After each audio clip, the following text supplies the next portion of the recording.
والذين يؤثرون على أنفسهم ولو كان بهم خصاصة ومن يوق شح نفسه فأولئك هم المفلحون صدق الله العظيم.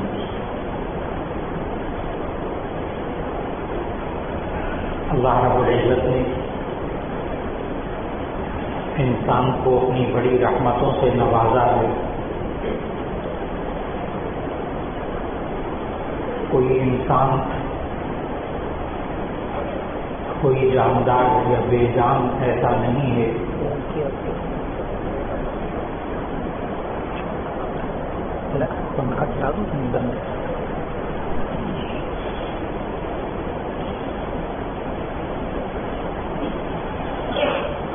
کوئی ایسی جاندار چیز کوئی بے جان چیز ایسی نہیں ہے کہ جس پر اللہ کی رحمت نہ ہو. لیکن یہ انسان اسے اللہ نے ایسی مخلوق بنایا کہ اسے اختیار دیا اس بات کا کہ چاہے وہ اللہ کی رحمت سے قریب ہو جائے چاہے اللہ کی رحمت سے دور ہو جائے.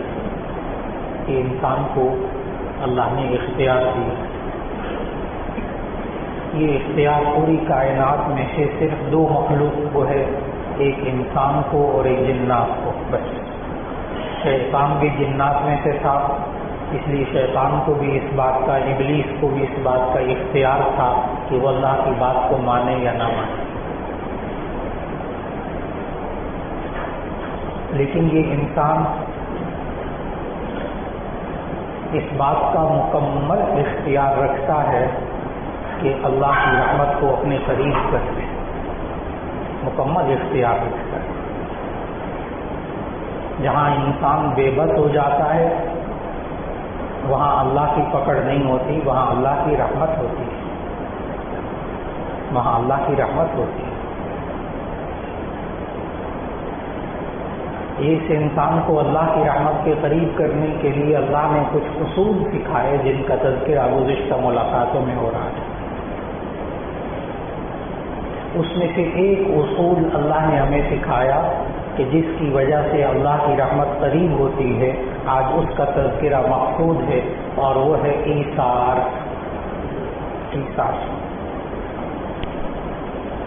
ایثار کا لفظی مطلب ہوتا ہے ترجیح دینا. ترجیح دینا. اور قرآن حکیم کے اندر یہ جو لفظ آیا والذین یؤثرون علی انفسہم, وہ لوگ کہ جو اپنے آپ پر دوسروں کو ترجیح دیتے ہیں, اپنی ضرورت اپنے تقاضے کو دبا کر دوسرے کی ضرورت کو پورا کر دیتے.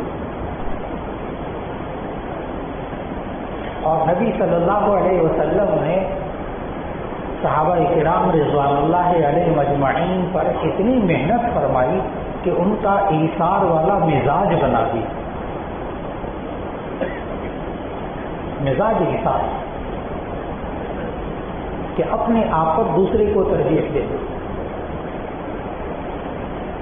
ہم عام طور پر ایثار کا معنی قربانی کر لیتے ہیں, لیکن ایثار کا ترجمہ قربانی نہیں ہے. ایثار کا ترجمہ ترجیح دینا, اپنی ضرورت اپنے تقاضے کو دبا کر دوسرے کو ترجیح دینا.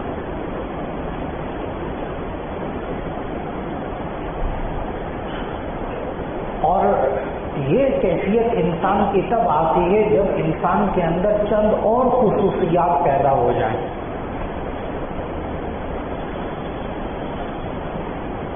اور وہ خصوصیت یہ کہ انسان دنیا کے بجائے آخرت کو ترجیح دے. اس انسان کا اللہ پر ایمان ہو کہ اللہ اس کا بدلہ دے گا, اللہ اس کا اجر دے گا. تب کہیں جا کر انسان اپنی ضرورت اپنے تقاضے کو دبا کر دوسرے کی ضرورت پوری کرے گا. انسان کی نفسیات ہی ایسی ہے, جب تک اس کو یہ نہ بتایا جائے مجھے ملے گا کیا, اس وقت تک انسان وہ کام کرنے پر آمادہ ہی نہیں ہوتا. انسان کے اللہ نے مزاج ایسا بنایا ہے، اس انسان کو پتا ہو مجھے کیا ملے گا تو یہ انسان کام کرے.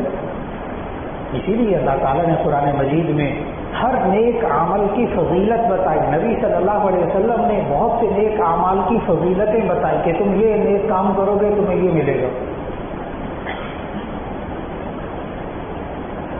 یہ نہیں کہ انسان لالچ میں کام کرتا ہے، انسان لالچی بنا، نہیں، لالچ اور چیز ہے، لالچ منفی معنی میں استعمال ہوتا ہے.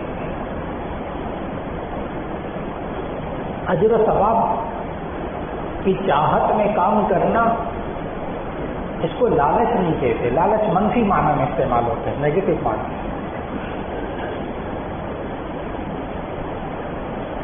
اللہ پر ایمان کہ اللہ اس کا اجر و ثواب دے گا. آخرت پر ایمان، دنیا پر ترجیح دینا آخرت کو، میری آخرت بن جائے. دنیا کا نقصان ہوتا ہے، ہو جائے کوئی بات نہیں، میں برداشت کروں گا. آخرت کا نقصان نہ ہو، تب اس کے اندر ایثار پیدا ہوگا. دو باتیں ہو گئی، ایک اللہ پر ایمان اور ایک آخرت پر ایمان، تب ایثار ہوگا.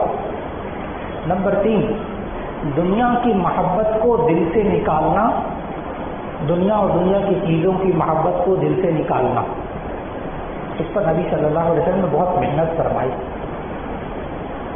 جب انسان دنیا کی چیزوں کو ہی سب کچھ سمجھنے لگے گا، پیسہ ہوگا تو کام ہوگا، یہ چیزیں میرے پاس ہوں گی تو مجھے سکون ملے گا. جب انسان کا نقطہ نظر یہ ہو جتنا زیادہ میرے پاس پیسہ ہوگا، جتنی میرے پاس زیادہ چیزیں ہوں گی، جتنی میرے پاس سہولیات ہوں گی، میں یہ بھی لے لوں، میں وہ بھی لے لوں، فلاں بھی لے لوں، بہت اچھی بات ہے، بری بات نہیں ہے. یہ توقع بہت جائز طریقے سے اگر یہ انسان یہ تمام چیزیں حاصل کرتا ہے، جائز، یہ برا نہیں. بات جس موضوع پر ہو رہی وہ یہ کہ پھر انسان اس وقت جب یہ سمجھتا ہے کہ مجھے یہ چیز چاہیے، مجھے پیسہ چاہیے، مجھے یہ آرام کی چیز چاہیے، مجھے کھانا چاہیے، اس وقت یہ انسان اپنی ضرورت، اپنے تقاضے کو دبا کر دوسرے کی ضرورت کو پورا کر دے. کب؟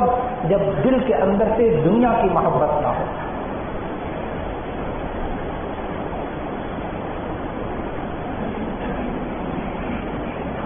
کیا زیادہ مال کمانا دنیا کی محبت ہے؟ جی نہیں، یہ تو ہمیں کہیں قرآن مجید میں نہیں کہا گیا کہ زیادہ مال کمانا دنیا کی محبت. جو شخص زیادہ مال کمائے وہ اس کے اندر دنیا کی زیادہ محبت ہوگی، بالکل نہیں، کہیں نہیں کہا گیا.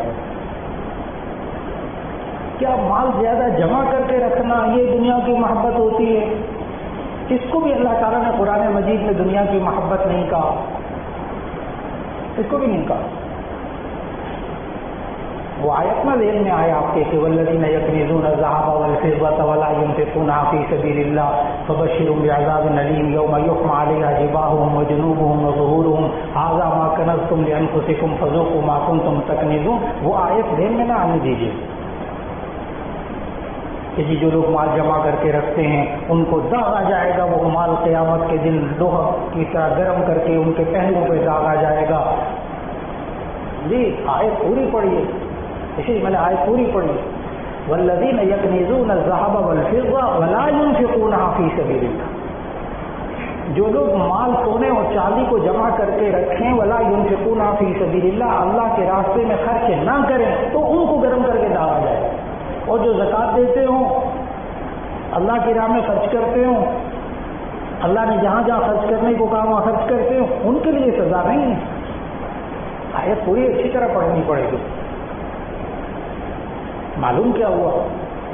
دنیا کی محبت اس شخص میں شمار کی جائے گی جو دنیا جمع کرتے ہوئے، کماتے ہوئے نہ حلال کو دیکھے نہ حرام کو دیکھے، یہ دنیا کی محبت میں مبتلا ہے. مال کمانے کے بعد اس کو اللہ کی راہ میں خرچ نہ کرے، یہ انسان دنیا کی محبت میں مبتلا ہے. پیسہ پاس موجود ہے، بیوی بچوں پہ خرچ نہیں کر رہا، یہ انسان دنیا کی محبت میں مبتلا ہے. معاشرے میں محتاج نظر آ رہا ہے، یہ کر سکتا ہے مدد، نہیں کر رہا، یہ انسان دنیا کی محبت میں مبتلا. یہ انسان مجھے مل جائے، میرا کام ہو جائے، میرا پیٹ بھر جائے، میں سکون میں رہوں، دوسرے کی تکلیف ہوتی رہے، یہ انسان مال کی محبت میں مبتلا ہے. یہ ہمیں نشانیاں بتائیں اللہ نے. اور ایثار کب پیدا ہوتا ہے؟ جب انسان کے اندر قناعت آ جائے. قناعت آ جائے. ایثار کب پیدا ہوتا ہے؟ جب انسان کے اندر دوسرے کے دکھ درد کا احساس ہو. اگر دکھ درد کا احساس نہیں، بے حس انسان ہے، اس کی طبیعت پہ اثر ہی نہیں ہوتا، تو ایسی صورت کے اندر اس انسان کے اندر ایثار نہیں ہوگا. نبی صلی اللہ علیہ وسلم نے اس ہمدردی کی، اس دکھ درد کی، اس رحم کرنے کی ایک مثال دی ہے. اس سے سمجھ میں آتا ہے ایثار کیا ہوتا ہے، انسان کیسے ایک دوسرے کی مدد کرتا ہے، کیسے دوسرے پر رحم کھاتا ہے، جب پھر اللہ اس پر رحم کرتا ہے. نبی صلی اللہ علیہ وسلم نے مثال دی، ترى المؤمنين في تراحمهم وتوادهم وتعاطفهم كمثل الجسد إذا اشتكى شيئا منه تداعى له سائر الجسد بالسهر والحمى أو كما قال عليه الصلاة والسلام. ترى المؤمنين في تراحمهم وتوادهم، تم ایمان والوں کو آپس میں محبت کرنے میں، وتراحمهم اور آپس میں ایک دوسرے پر رحم کرنے میں اس طرح پاؤ گے جیسا کہ ایک جسم ہوتا ہے، ایک بندے کا جسم. اذا اشتكى شيئا منه، اگر جسم کا کوئی حصہ تکلیف کی شکایت کرے، تداعى له سائر الجسد بالسهر والحمى، تو سارا جسم درد اور بخار میں مبتلا ہو جاتا ہے.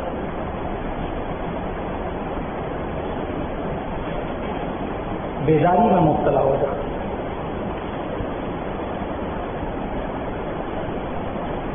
ڈاکٹر حضرات بہت اچھی طرح جانتے ہیں، کوئی درد بیماری نہیں ہوتی، کوئی بخار بیماری نہیں ہوتی. ڈاکٹر حضرات بہت اچھی طرح جانتے ہیں، یہ بیماری کی نشانی ہے. ڈاکٹر حضرات ہمیشہ جب کسی کو درد ہو تو اس کی وجہ ختم کرنے کی کوشش کرتے ہیں، کیونکہ درد تو علامت ہے، نشانی. بخار ایک نشانی، بیماری نہیں. نبی صلی اللہ علیہ وسلم نشانی کیا بتائی؟ تو سارا جسم بیداری اور درد اور بخار میں مبتلا ہو جاتا ہے، اور پھر اس کے بعد وہ جسم اس عضو کی تکلیف کو دور کرنے میں لگ جاتا ہے. چھوٹی سی ایک مثال، اس مثال کو ذرا تھوڑا سا واضح کرتا ہوں جو نبی صلی اللہ علیہ وسلم نے مثال دی کہ ہمارے ساتھ کیا ہوتا ہے، ہمارے اپنے جسم کے اندر کیا ہوتا ہے، ایک بندے کے ساتھ خود کیا ہوتا ہے. انگلی میں تکلیف ہو گئی، زخم ہو گیا، کوئی چوٹ لگ گئی، سیپٹک ہو گئی.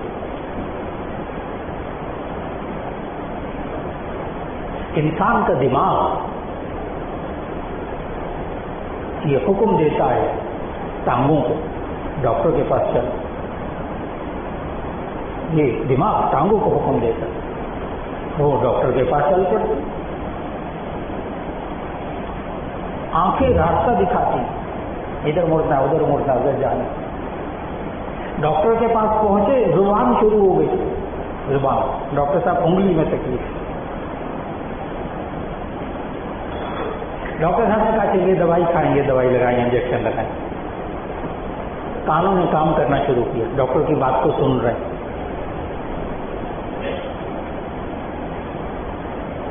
معلوم ہوا ڈاکٹر صاحب کی اتنی فیس ہے، وہ جس ہاتھ میں چوٹ لگی وہ نہیں، دوسرا ہاتھ جیب میں جاتا ہے، دوسرا ہاتھ جیب میں جاتا ہے، اس کو ڈاکٹر صاحب کو پیسے نکال کے دیتے. دوائی کھاتا ہے، سارا جسم کام کرنے لگتا ہے، وہ درد دور ہو جاتا ہے، وہ سیپٹک ختم ہو جاتا ہے، انگلی ٹھیک ہو جاتی ہے، وہ بیماری دور ہو جاتی ہے. اللہ دور کر دیتا ہے، اللہ نے نظام بنایا. دور کر بیماری کو شفا دینے والا اللہ ہے، لیکن نظام اللہ نے بنایا، یہ کسی انسان نے نہیں بنایا. کبھی ایسا نہیں ہوتا کہ انگلی میں تکلیف ہو، زبان کہ مجھے کیا ضرورت ہے بولنے کی، جسے تکلیف ہے وہ بولے. جیسے ہمارے معاشرے میں جملے ہوتے ہیں، جسے تکلیف ہے وہ بولے، مجھے کیا ضرورت ہے بولنے کی. زبان کبھی نہیں کی.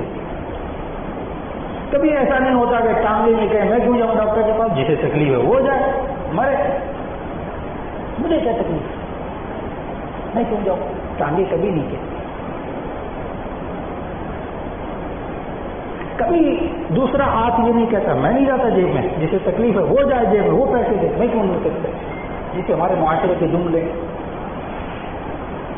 لیکن میرے عزیزان محترم, تبھی تو میں نے یہی کہا کہ ایسا کبھی نہیں ہوتا کہ زبان نہ بولے, ٹانگیں نہ جائیں, آنکھیں راستہ نہ دکھائیں. میں کیوں راستہ دکھاؤں؟ جسے تکلیف ہے وہ خود ہی ڈھونڈے راستہ جائے. کبھی نہیں ایسا ہوتا. جبکہ انسان صحت مند ہو, اس کے اندر احساس ہو, اس کے سارے جسم کے اعضاء کے اندر ہمدردی موجود ہو. ہمدردی کہتے ہیں درد کو محسوس کرنا. اور اللہ تعالیٰ معاف فرمائے, ہر بیماری سے محفوظ فرمائے, ہر ایک کو محفوظ فرمائے. جب کسی انسان پر فالج گرتا ہے اللہ تعالیٰ محفوظ فرمائے, اللہ محفوظ فرمائے. فالج کیا ہوتا ہے؟ ڈاکٹر صاحبان کیسے تلاش کرتے ہیں اس کو کیسے معلوم کرتے ہیں اس بندے کو فالج ہو گیا؟ نہ اس کا بازو کام کر رہا ہے, نہ ہاتھ کام کر رہا ہے. ڈاکٹر حضرات کے پاس ایک چھڑی ہوتی ہے, اس چھڑی کے نا ایک کونے پہ سوئی ہوتی ہے اور ایک کونے پہ وہ گول ربڑ لگا ہوتا ہے. ڈاکٹر حضرات جو ہے نا وہ مخصوص حصوں پر خاص ٹیکنیک سے وہ ربڑ کا حصہ مارتے ہیں, دیکھتے ہیں اس کے اندر حرکت ہوئی کہ نہیں ہوئی, ری ایکشن ہوا کہ نہیں, کوئی رد عمل ہوا کہ نہیں. پھر وہ ڈاکٹر نا اس ہاتھ میں اور ٹانگ میں پاؤں میں جگہ جگہ سوئی چبوتے ہیں, وہ والی سوئی. درد ہوا وہ کہتے ہیں نہیں, بس فوراً ڈاکٹر تشخیص کر لیتا ہے کہ اس بیچارے پر فالج ہو گیا, اس کی ٹانگ پر فالج گر گیا, اس کے بازو پر فالج گر گیا. کیونکہ اس کے اندر درد کا احساس ختم ہو گیا.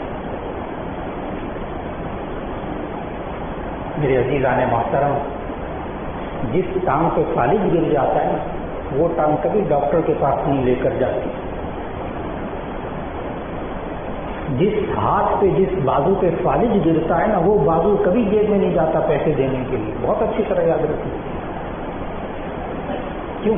بےحس ہو گئے, اس کے اندر سے احساس ختم ہو گیا. جب معاشرے کے افراد میں سے احساس ختم ہو جائے پھر وہی جملے سننے کو ملتے ہیں جو بھی سنائے تھے. جسے تکلیف ہے وہ جبکہ معاشرے کے بعد افراد پہ فالج گر جائے, جیسے گھر میں کسی کو بخار ہو گیا بیچارے کو, کوئی اور تکلیف ہو گئی, ایک بھائی کو تکلیف ہو گئی, والد صاحب نے کہا لے جاؤ اس کو موٹر سائیکل پہ بٹھا کے ڈاکٹر کے پاس. کہ میں کیوں لے جاؤں, ہٹا کٹا جائے خود ڈاکٹر کے پاس. بیٹے نے بھائی نے کہا ابا جی پیسے دے دو, تم خود کماتے خود پیسے دو تو خرچ کرو, میں کیوں دوں پیسے. خیر چلا گیا ڈاکٹر کے پاس, دوائی آ گئی, بینک کا دوائی کھلا دو, ذرا پانی لا دو, خود پانی لے لو پی لو, میں مصروف ہوں. ماں کو کہا میرے لیے کھچڑی بنا دو, ماں بھی ڈرامے میں مصروف تھی, وہ اپنے موبائل پہ بہت مصروف رہتی ماں. پوری کھالو بند لا کر بازار سے, میں کیا کہاں کھچڑی بناؤں. پورے گھر کے باقی افراد پر فالج گرا ہوا ہے, فالج گرا ہوا ہے. ان کے اندر سے احساس دوسرے کا ختم ہو گیا. یہ ایثار سے کام نہیں لیں گے, ایثار بہت بڑی چیز ہے. ایسے ایثار تو ہوتا ہے احساس سے, ہمدردی سے, دوسرے کے دکھ درد کا احساس کرنے سے ایثار پیدا ہوتا ہے. اپنی ضرورت تبا کر دوسرے کی ضرورت پوری کرنا, دوسرے پر رحم کھا لینا, دوسرے کے تقاضے کو پورا کر دینا. اور جب گھر کے افراد پہ گھر کا یونٹ, ایک گھر کے اس یونٹ پر, اس گھر کے ایک چار دیواری کے اندر جو چند افراد رہتے ہیں, اگر ان پر فالج نہ گرا ہوا ہو نا تو پھر ایک تکلیف پر باپ بھی تڑپتا ہے, بھائی بھی تڑپتا ہے, ادھر ڈاکٹر پہ جا, ادھر ڈاکٹر پہ جا. بہن جناب دوائی بھی دے رہی ہے, دوائی یاد کرا رہی ہے, ماں جناب کھانا پکا رہی ہے, سارے لگ گئے اس کے لیے ایثار کرنے. بیماری اللہ نے ختم کر دی, دور کر دی. اگر ایک ادارے کے اندر، ایک فیکٹری کے اندر، ایک گھر کے اندر، ایک خاندان کے اندر جب افراد آپس میں ایک جسم کی طرح ہو جاتے ہیں، جیسے نبی صلی اللہ علیہ وسلم نے سمجھایا کہ اگر ایک عضو کو تکلیف ہو سارا جسم بیداری اور بخار میں مبتلا ہو کر اس کی کیفیت ہوتی، تڑپ ہوتی، دور ہو جائے تکلیف یہ والی، اس تکلیف کو ظاہر کرو، اس تکلیف کو ظاہر کرو تاکہ سارے بدن کو پتہ لگے اور اس تکلیف کو دور کرنے میں لگ جائے۔ اور ایک عجیب بات عرض کروں گا، اللہ تعالیٰ محفوظ فرمائے سب کو بیماریوں سے، جب فالج گرتا ہے نا کسی بندے پہ، ڈاکٹر جب طے کر لیتے ہیں اس کا علاج کیسے کرتے ہیں ڈاکٹر حضرات، بہت عجیب طریقہ ہے۔ جب کسی فالج گرتا ہے تو ڈاکٹر صاحبان کہتے ہیں اس کا نا دماغ کا MRI کرواؤ، دماغ کا CT اسکین کرواؤ۔ اب وہ گھر والے کبھی کبھی الجھتے ہیں، جو بیچارے ناواقف ہوتے ہیں وہ بولے ڈاکٹر صاحب بازو میں تکلیف ہے، ٹانگ میں تکلیف ہے، آپ دماغ کا علاج کر رہے۔ تب ڈاکٹر بات کو کھولتا ہے کہ اصل میں یہ فالج کی جو تکلیف ہے یہ بازو اور ٹانگ میں نہیں ہوتی، بازو اور ٹانگ کو کچھ نہیں ہوتا، اس میں تو خون رواں دواں ہوتا ہے، بالکل سارا گوشت ہڈیاں پٹھے سب ٹھیک ہوتے ہیں، یہ تو دماغ کے اندر کلوٹ آ جاتا ہے جس کی وجہ سے وہ خرابی آ جاتی ہے، جس کی وجہ سے یہ ہاتھ اور پاؤں بے حس ہو جاتے ہیں، اس لیے ڈاکٹر دماغ کا علاج کرتے ہیں۔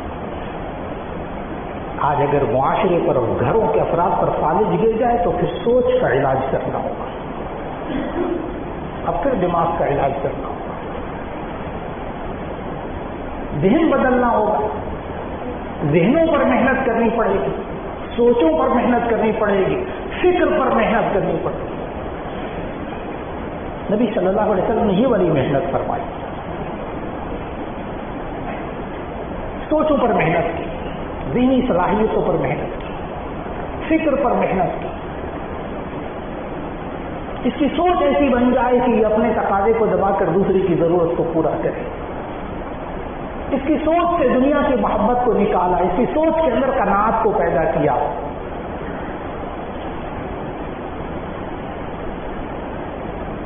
درد کا احساس ہمیشہ دماغ میں ہوتا ہے، بہت عجیب سی بات ہے یہ بھی۔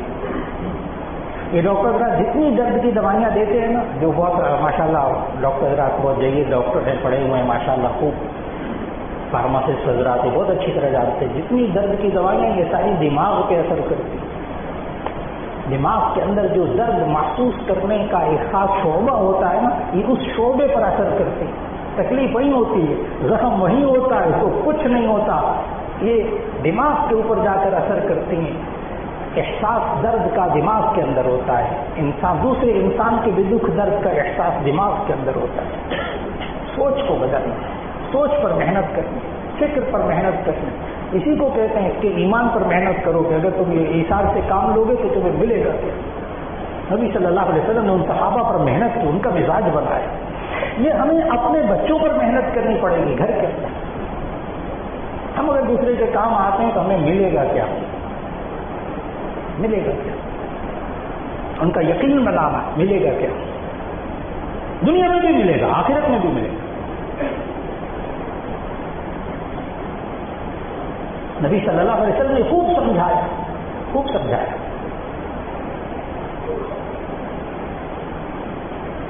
نبی صلی اللہ علیہ وسلم نے تو یہاں تک فرمایا، اللہ کی رحمت دیکھیے گا، جب انسان ایثار سے کام لیتا ہے اللہ کی رحمت کیا ہوتی ہے۔ انسان دوسروں پر رحم کھاتا ہے تو اس پر کیا ہوتا ہے؟ نبی صلی اللہ علیہ وسلم نے فرمایا، ما کان العبد فی عون اخیہ کان اللہ فی عونہ۔ اگر ترجمہ سمجھ میں آ جائے کسی کو،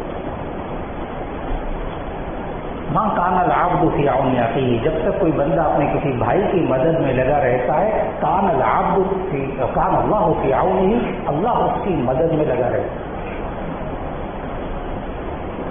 جب تک کوئی بندہ کسی اپنے بھائی کی مدد میں لگا رہتا ہے، اللہ تعالیٰ خود اس کی مدد میں لگا رہتا ہے، اس کے کام اللہ کرتا ہے، یہ دوسروں کے کام کرتا ہے، اس کے کام اللہ کرتا ہے۔ ایمان کی بات ہے، جب سوچ بن جائے، ارحموا من فی الارض یرحمکم من فی السماء،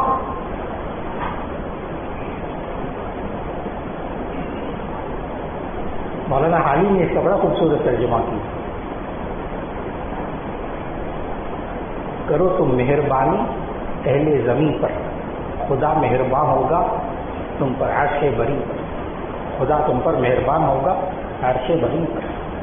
ارحموا من فی الارض، جو زمین میں ہے تم ان پر رحم کرو. یرحمکم من فی السماء، جو آسمان میں وہ تم پر رحم کرے.